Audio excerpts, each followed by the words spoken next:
карантин, пандемия кезіндегі білім алудың бір ерекшелігі сыныпта тек қана 15 бала отырып білім алуда, және барлық балалар сабақ барысында бетперде киіп, санитарлық нормаларды сақтап, арақашықтықтардың сақтаулары барлығы қадағалануда.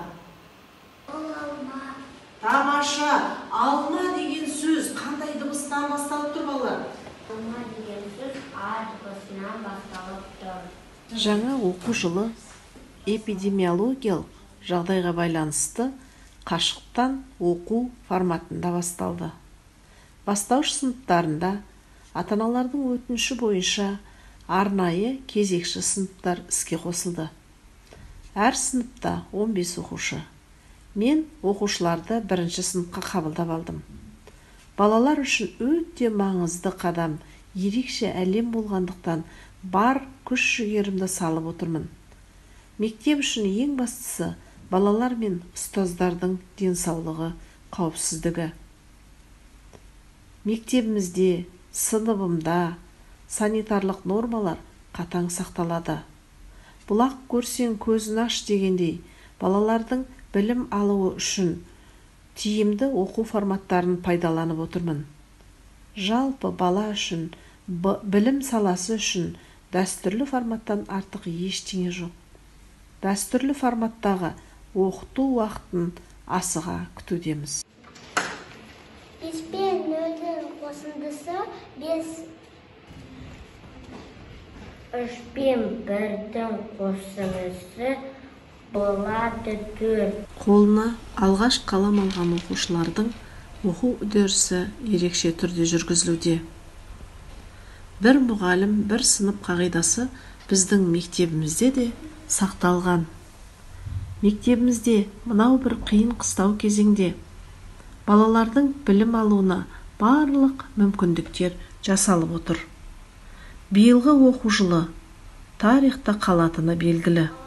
Бұл өмір талабы. Сабақтың барысында қаншалықты сендер тақырыпты меңгердіңдер, соған байланысты өздерінің көңіл күйлеріңді салып көрсетіңдер. Сол салған суреттеріңді көңіл күй күнделігіне әкеліп жабыстыра қойыңыздар.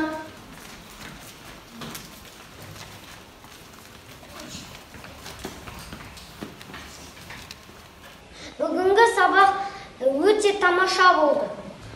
Мен сол үшін сары түсті алдым. Нұр-Сұлтан қаласы Ахмет Байтұрсынұлы атындағы номері 48-ші мектеп-лицей екенін сендер жақсы білесіңдер. Біздің мектебімізге Алаштың ардақтысы Ахмет Байтұрсынұлының аты берілген балалар. Ұлт бастауында тұрған ұлы тұлғаны кейінгі ұрпаққа танып білсін деген мақсатта бүгінде мектебімізде Ахмет Байтұрсынұлы атындағы мұражай жұмыс жасайды. Мұражай ішінде ғалым өміріне қатысты ақпаратты қамтитын кітаптар бар. Жалпы бұл мұражай қазақ мәдениетінің тарихында еңбегімен бүкіл бір дәуірді алып жатқан алып тұлғаның өмірінен аз ғана сыр шертетін орын. 5 қыркүйек қазақ әліпбиінің атасы Ахмет Байтұрсынұлының туған күніне орай бірінші А сынып оқушылары ақынның жазған шығармаларынан үзінділер оқыды. Балалар оқуға жаққа қарап, жылынып киімінде шапшаңырақ, шаңқырды тауып мына әкей қашан қарапты терезеден күн жыртылап. Адамды ұшқан қосты жүрген аңды, жұмыссыз тек тұрған жерге ұшпыр жанды. Кішкене қолында жүзгін серіп, барады аралады ұшып баруға. Күні саулы боярса, қанша норман, боянап жармақ уақытында қанған.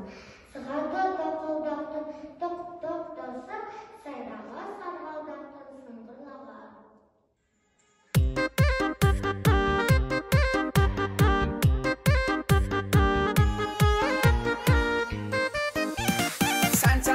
Sevgilim kaça kaça gel aram, sevinçinden uçarak uçarak.